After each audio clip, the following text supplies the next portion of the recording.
Salut à tous, est-ce que vous avez déjà remarqué que tout semble aller de plus en plus vite?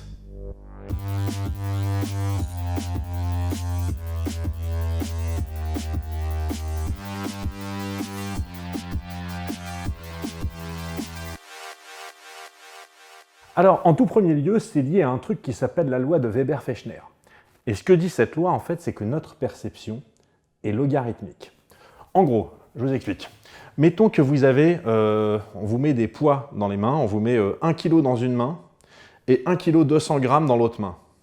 Vous allez sentir la différence, vous allez sentir que dans la main où il y a 1 kg 2, c'est plus lourd.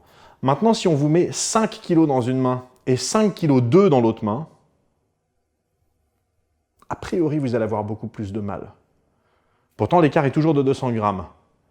Mais l'écart relatif a été divisé par 5. C'est ça la loi de Weber-Fechner. C'est une loi qui nous explique qu'en fait notre perception est relative. C'est ce qui fait que quand vous êtes gosse, que vous allez à l'école et que vous savez que les vacances sont dans 3 semaines, pour vous, mais 3 semaines, mais c'est le bout du monde, quoi.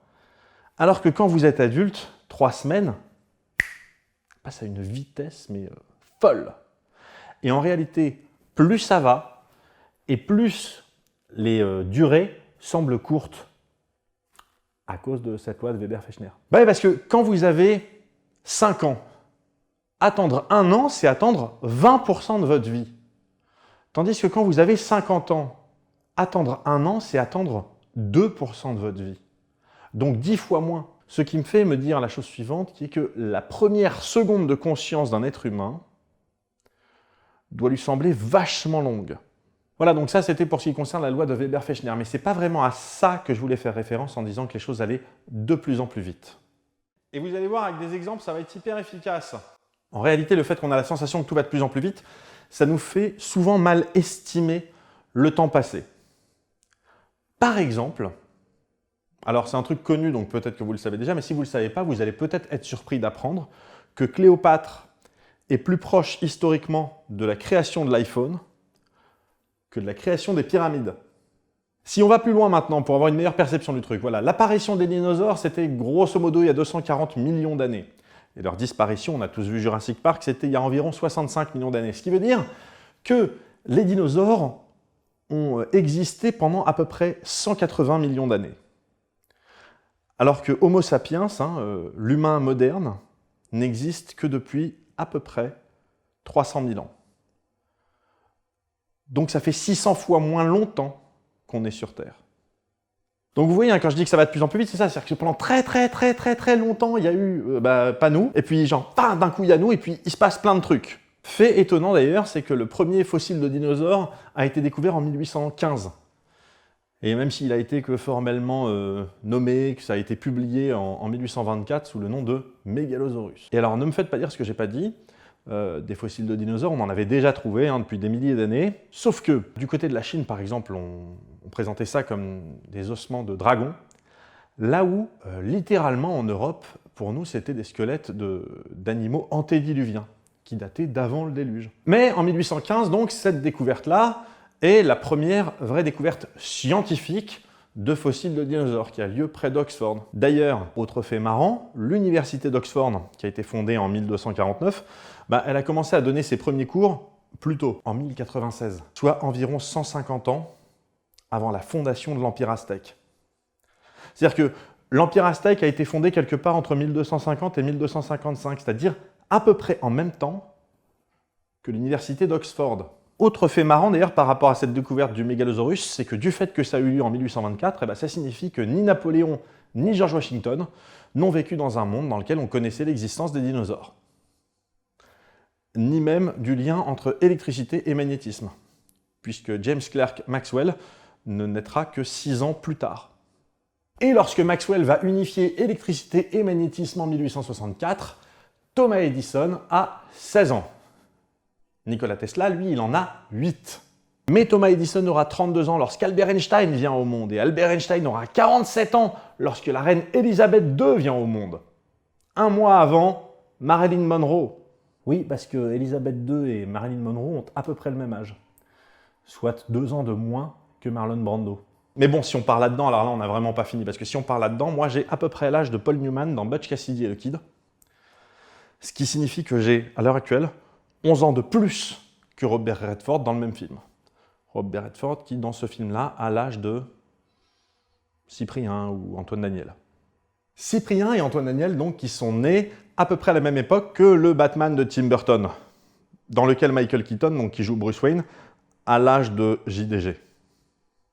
Et ils sont nés également quelques mois avant les Simpsons, dans un monde sans Internet, sans téléphone portable, enfin à part le téléphone portable fixe, le téléphone sans fil, celui qu'on avait à la maison, qu'on n'utilisait pas, parce que quand on l'utilisait, on captait la conversation de son voisin qui avait aussi un téléphone sans fil. Et d'ailleurs, le long métrage des Simpsons date de 2007, l'année de naissance de l'iPhone. Et alors pourquoi je parle du long métrage des Simpsons? Parce que la bande originale de ce film est signée par Hans Zimmer.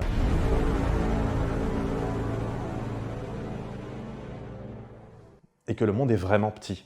C'est-à-dire que du fait justement de cette accélération de rythme au cours de l'histoire, on a tendance à oublier qu'on est tous plus ou moins contemporains les uns des autres. Et alors pour vous aider à sentir ce truc-là, je vais vous donner un exemple un peu perso. J'ai bien connu mon grand-père maternel. Il est décédé il y a quelques années à peine, donc je l'ai vraiment bien connu au cours de toutes ces années. Et son père, à lui, donc mon arrière-grand-père, mais donc son père que lui a connu, a reçu pour son premier anniversaire, 2 jours avant son premier anniversaire, un cadeau d'un ami de ses parents. Un autographe de Louis Pasteur, daté donc du 27 juin 1887, est dédicacé à Monsieur Jean Bouchot, de la part d'un ami de ses parents, Louis Pasteur. Louis Pasteur, donc, qui manifestement était, sans doute, ami avec mes arrière-grands-parents et contemporain de Maxwell, Mendeleïev et pendant quelques années, Beethoven. Tout va de plus en plus vite, ce qui, sous plein d'aspects, est une bonne chose. La chaîne Y Penser va avoir 7 ans dans quelques jours. Et depuis sa création, il y a des milliers de chaînes YouTube qui sont apparues. Beaucoup trop pour toutes les connaître. Mais statistiquement, il est à peu près certain que parmi ces chaînes, il y a des chaînes qui sont des tueries absolues, qui sont fantastiques, mais que personne ne connaît. C'était de fait l'un dans l'autre, je pense, beaucoup plus facile d'exister il y a 7 ans sur YouTube qu'aujourd'hui. Il y avait beaucoup moins de chaînes. Les suggestions des algorithmes n'étaient pas aussi fines et complexes que maintenant. Donc, on pouvait espérer découvrir de nouvelles chaînes par nous-mêmes. Aujourd'hui, c'est beaucoup plus difficile. En gros, cet algorithme préférera toujours vous proposer quelque chose qu'il sait que vous aimez, mais que vous n'avez pas encore vu, telle ou telle vidéo d'une chaîne que vous suivez déjà, plutôt que prendre le risque de vous suggérer une vidéo d'une chaîne que vous ne connaissez pas, et que si jamais ça ne vous plaît pas, eh ben vous fermez votre lecteur et vous partez voir ailleurs. Ce qui fait qu'aujourd'hui, c'est beaucoup plus compliqué de découvrir quelque chose d'inattendu. Il faut se débattre au milieu des suggestions YouTube. Mais c'est possible. Alors, ce que j'aimerais que vous fassiez, si vous en êtes d'accord, c'est que la prochaine fois que vous avez l'occasion, que vous êtes devant une interface YouTube, allez dans le moteur de recherche, recherchez quelque chose, recherchez un sujet qui vous plaît, un sujet qui vous intéresse. YouTube va vous proposer des résultats, zappez les premiers résultats, zappez les résultats des chaînes que vous connaissez, creusez un petit peu, et avec un peu de chance, peut-être que vous allez tomber sur une chaîne qui est une pépite et dont le créateur ou la créatrice était à ça d'abandonner, tout simplement parce que ces vidéos n'étaient pas vues. C'est aussi ça, être curieux et prendre le temps d'y penser.